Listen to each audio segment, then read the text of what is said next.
ഹരീഷും നീതുമായിട്ടുള്ള കോളിൻ്റെ ഇടയ്ക്ക് അവളുടെ ചേട്ടൻ അങ്ങോട്ട് വരികയാണ്. ആ സമയത്ത് അവൾ പറയും, നീ ഒന്ന് ഹോൾഡ് ചെയ്യ്.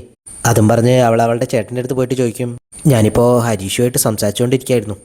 അവരൊക്കെ നാളെ അവരുടെ തറവാട്ടപ്പലത്തിലേക്ക് പോവാ. ഞാനും പോവാമെന്ന് വിചാരിച്ചിരുന്നു. പിന്നെ തോന്നി അടുത്ത വർഷം കല്യാണം കഴിഞ്ഞിട്ട് പോവാമെന്ന്.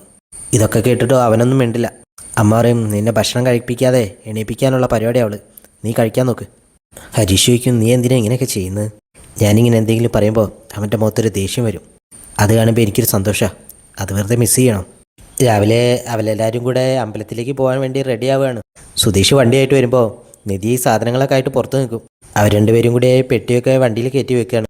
ആ സമയത്ത് നിധിയുടെയും സുധിയുടെയും തല കൂട്ടിയിടിക്കുകയാണ്. നിധി ചോദിക്കും, ഒന്ന് ശ്രദ്ധിച്ചൂടെ? സുധി പറയും, ഞാൻ പെട്ടെന്ന് കണ്ടില്ല. ഒന്നുകൂടെ കൂട്ടിയിടിച്ചാലോ? അതെന്തിന്? തല കൂട്ടിയിടിച്ചിട്ട് ഒന്നുകൂടെ ഇടിച്ചില്ലെങ്കിൽ കൊമ്പ് ഉണയ്ക്കുന്ന ഒരു തമിഴ് സിനിമയെ കണ്ടിട്ടുണ്ട്. ആണോ? തല കൂട്ടിയിടിച്ചാൽ കണ്ണ് കുത്തി പൊട്ടിക്കണമെന്ന് ഞാനൊരു തെലുങ്ക് സിനിമയെ കണ്ടിട്ടുണ്ട്. ചെയ്യണോ? സുധീറയെ വേണ്ട. എല്ലാവരും പുറത്തോട്ട് വരികയാണ്. സുഭാഷ് പറയും, നികേഷ് ഇതുവരെ കഴിഞ്ഞിട്ടില്ല.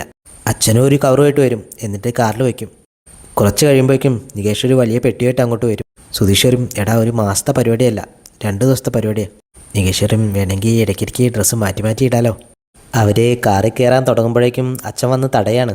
അച്ഛൻ പറയും, അമ്പലത്തിലേക്കല്ലേ നമ്മൾ പോകുന്നത്, അതിൻ്റെ രീതിയിൽ തന്നെ പോകണം. സുധിയുടെ അടുത്ത് നാരങ്ങ കൊടുത്തിട്ട് എല്ലാ ടയറിൻ്റെ അടിയിലും വെക്കാൻ പറയും. എന്നിട്ട് ഒരു തേങ്ങയിൽ തിരി വെച്ചിട്ട് സുഭാഷിനോട് കത്തിക്കാൻ പറയും. എല്ലാവരും പ്രാർത്ഥിക്കും. അച്ഛനെന്തോ മന്ത്രങ്ങളൊക്കെ ചൊല്ലി തേങ്ങ ഉടക്കിയാണ്. അതിനുശേഷം അവർ കാറിൽ യാത്ര തുടങ്ങും. യാത്രയ്ക്ക് ഇടയ്ക്ക് സുധി കണ്ണാടി തിരിച്ചു വെച്ച് നിധിയെ ഇങ്ങനെ നോക്കിക്കൊണ്ടിരിക്കും. ഇത് കണ്ട് അച്ഛൻ പറയും, എടാ നേരെ വണ്ടി ഓടിക്കടാ, ഹൈവേ ആണ്, വല്ല ലോറിയും വന്നാൽ തീരും എല്ലാവരും. സുഭാഷ് അച്ഛനോട് പറയും, എന്തിനാ അച്ഛൻ ഇങ്ങനെയൊക്കെ പറയുന്നത്? അച്ഛൻ പറയും, അവൻ്റെ ശ്രദ്ധയൊക്കെ വേറെ സ്ഥലത്താടാ. സുധി അങ്ങോട്ടുള്ള ദൂരം ചോദിക്കുമ്പോൾ അച്ഛൻ കളിയാക്കുന്ന രീതിയിൽ പറയാണ്. ഇത് കേട്ടിട്ട് നിധി ഇങ്ങനെ ചിരിക്കും. നിധിക്കും, നമ്മളവിടെ എത്തിക്കഴിഞ്ഞാൽ താമസിക്കാൻ ഇവിടുന്ന് റൂം കിട്ടുക? സുധി പറയും, അതുപോലെ ലോഡ്ജ് നോക്കേണ്ടി വരും. അച്ഛനൊരു പേപ്പർ സുഭാഷിന് കൊടുത്തിട്ട് പറയും, എടാ ഇത് മണി എന്ന് പറഞ്ഞ ആളുടെ നമ്പറാ, ഇതിൽ വിളിച്ചാൽ മതി, അവൻ വീട് സെറ്റാക്കി തരും. ഞാൻ വിളിച്ച് പറഞ്ഞിട്ടുണ്ട്. അവർ ആ സ്റ്റോപ്പിലെത്തുമ്പോൾ മണി എന്ന് പറഞ്ഞ ആളെ ഫോൺ വിളിച്ച് നോക്കുകയാണ്. മണി പറയും, നിങ്ങളവിടെ നിന്നാൽ മതി, ഞാൻ അങ്ങോട്ട് വരാം. അച്ഛനാണെങ്കിൽ പുറത്തിറങ്ങിയിട്ട് ഏതോ ഒരാളെ കൂട്ടിയിട്ട് ഷാപ്പിലേക്ക് പോവാണ്. അവർ ചോദിക്കും, അച്ഛനിത് എങ്ങോട്ടാണ് പോകുന്നത്? അച്ഛൻ പറയും, എൻ്റെ നാടാടാ ഇത്, ഞങ്ങളൊന്ന് കറങ്ങിയിട്ട് വരാം. മണി അവിടെ വന്നിട്ട് അവരെയും കൂട്ടി താമസിക്കാനുള്ള വീട്ടിലേക്ക് പോവാണ്. അവിടെ എത്തിയിട്ട് മണി അമ്പലത്തിനെ പറ്റിയും അവിടെ താമസിക്കുന്നതിനെ കുറിച്ചൊക്കെ പറയാണ്.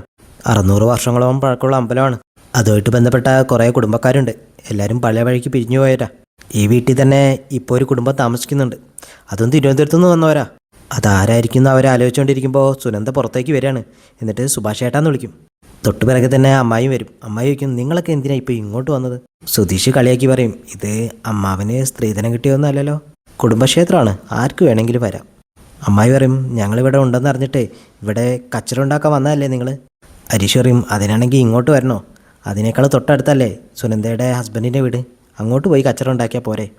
ഞങ്ങൾക്ക് ഇങ്ങോട്ടുള്ള വഴി പറഞ്ഞു തന്നേ ഗംഗാധര മാമനാണ്. ആ സമയത്ത് സുനന്ദയുടെ ഹസ്ബൻഡ് പുറത്തേക്ക് വരികയാണ്.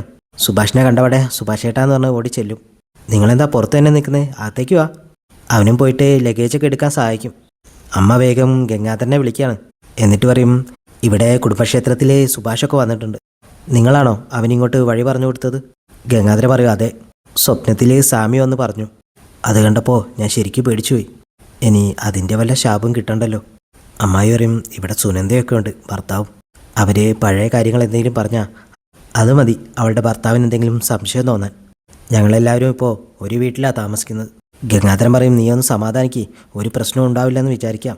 ഹരീഷ് ചാരികാസാരിയിൽ നിന്ന് ഫോണിൽ കളിച്ചുകൊണ്ടിരിക്കുകയാണ്. സുഭാഷ് ആണെങ്കിൽ ചാന്ദിനിയായിട്ട് ഇങ്ങനെ സംസാരിച്ചുകൊണ്ടേ